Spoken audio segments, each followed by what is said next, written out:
अच्छे लोगों के साथ हमेशा बुरा क्यों होता है? इसका जवाब गीता में श्री कृष्ण ने अर्जुन को दिया है। नमस्कार दोस्तों, स्वागत है आप सभी का हमारे YouTube चैनल पर। आपने महसूस किया होगा कि जो लोग अच्छे कर्म करते हैं वो परेशान रहते हैं और जो लोग बुरे कर्म करते हैं वो खुशी से जी रहे होते हैं। अच्छे कर्म करने वाले परेशान रहते हैं कि आखिर उन्हें इतनी परीक्षा क्यों देनी पड़ रही है, जबकि जो अधर्म की राह पर हैं वो खुश हैं और अपने जीवन का मजा ले रहा है। अगर आपके मन में भी ये सवाल आया है तो आज हम आपको इसका जवाब देंगे, लेकिन उससे पहले वीडियो को लाइक करके चैनल को सब्सक्राइब जरूर कर लें। ये जवाब वो है जो भगवत गीता में लिखा है और श्री कृष्ण ने अर्जुन को दिया था। भगवत गीता में वर्णित कथा के अनुसार जब भी अर्जुन के मन में कोई दुविधा होती थी तो वो श्री कृष्ण के पास पहुंच जाते थे। एक बार की बात है, अर्जुन भगवान श्री कृष्ण के समीप आकर कहते हैं कि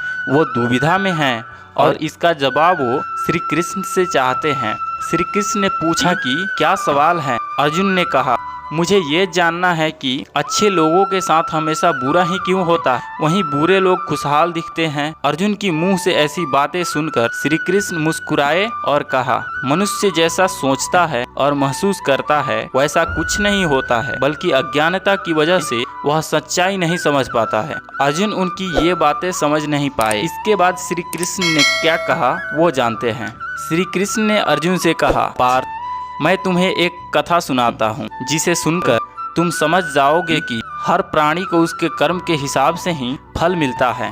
प्रकृति हर किसी को अपनी राह चुनने का मौका देती है। अब वो मनुष्य की इच्छा पर निर्भर करता है कि उसे धर्म की राह चुननी है या अधर्म की। कथा शुरू करते हुए श्री कृष्ण ने कहा, एक नगर में दो पुरुष रहा करते थे। एक पुरुष व्यापारी था जिसके जीवन में धर्म की बहुत महत्ता थी। वो पूजा पाठ में यकीन रखता था। वो हर रोज मंदिर जाता था और दान पुण्य भी किया करता था। वहीं दूसरा पुरुष बिल्कुल विपरीत था। वो हर रोज मंदिर तो जाता था लेकिन पूजा करने नहीं, बल्कि मंदिर के बाहर से जूते चप्पल चुराने। उसे दान और धर्म से कोई लेना देना नहीं था। ऐसे ही समय बीतता गया और एक दिन बहुत जोर से बारिश हो रही थी। इस वजह से मंदिर में पुजारी के अलावा कोई नहीं था। ये बात जब दूसरे पुरुष को पता चली तब उसने कहा कि ये सही मौका है मंदिर के धन चुराने का। पंडित से नजर बचाकर उसने मंदिर का सारा धन चुरा लिया। उसी समय पहला पुरुष जो धर्म कर्म में विश्वास रखता था वो भी मंदिर पहुंचा। दुर्भाग्य से मंदिर के पुजारी ने उसे ही चोर समझ लिया और चिल्लाने लगे। वहाँ लोग एकत्रित हो गए और उसे बहुत मारा।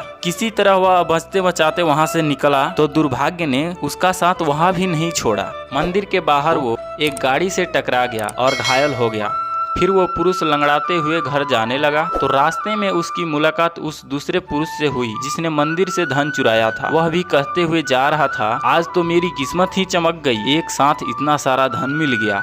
ये सब देखकर उसे बहुत बुरा लगा और उसने अपने घर से भगवान की सारी तस्वीरें निकाल दी। कुछ सालों बाद दोनों ही पुरुषों की मृत्यु हो गई। मरने के बाद जब दोनों यमराज की सभा में पहुंचे और भले पुरुष ने दूसरे व्यक्ति को देखा तो उसे बहुत गुस्सा आया। उसने क्रोधित होकर यमराज से पूछ ही लिया, मैं तो हमेशा अच्छे कर्म करता था, दान धर्म में विश्वास रखता था, उसके बदले जीवन भर मुझे अपमान और दर्द ही मिला, और इस व्यक्ति को नोटों से भरी पोटली, आखिर ऐसा भेदभाव क्यों? इस पर यमराज ने कहा, पुत्र, तुम गलत समझ रहे हो। जिस दिन तुम्हारी गाड़ी से टक्कर हुई थी वो दिन तुम्हारे जीवन का आखिरी दिन था, परंतु तुम्हारे अच्छे कर्मों की वजह से तुम्हारी मौत सिर्फ एक छोटी सी चोट में बदल गई। तुम इस दुष्ट व्यक्ति के बारे में जानना चाहते हो। दरअसल इसके भाग्य में राजयोग था, मगर इसके कुकर्मों और अधर्म की वजह से वो सिर्फ एक छोटी सी धन की पोटली में बदल गया। कथा सुनाने के बाद श्री कृष्ण अर्जुन से कहते हैं कि पार्थ, क्या अब तुम्हारे सवाल का जवाब मिल गया? ऐसा सोचना कि भगवान तुम्हारे कर्मों को नज़रअंदाज कर रहे हैं, ये बिल्कुल भी सत्य नहीं है। भगवान हमें कब, क्या और किस रूप में दे रहा है मनुष्य को समझ में नहीं आता है, मगर आप अच्छे कर्म करते रहें तो भगवान की कृपा हमेशा बनी रहती है। इसीलिए अपने अच्छे कर्मों को बदलना नहीं चाहिए, क्योंकि उसका फल हमें इसी जीवन में मिलता है। इसीलिए मनुष्य का फर्ज है कि वह हमेशा अच्छे कर्म करते रहें, क्योंकि श्री कृष्ण ने गीता में भी बताया है, किसी के द्वारा किया गया कर्म कभी बेकार नहीं जाता है, चाहे हो अच्छा हो या बुरा। वीडियो को पूरा देखने के लिए धन्यवाद। वीडियो को लाइक करके चैनल को सब्सक्राइब करना ना भूलें।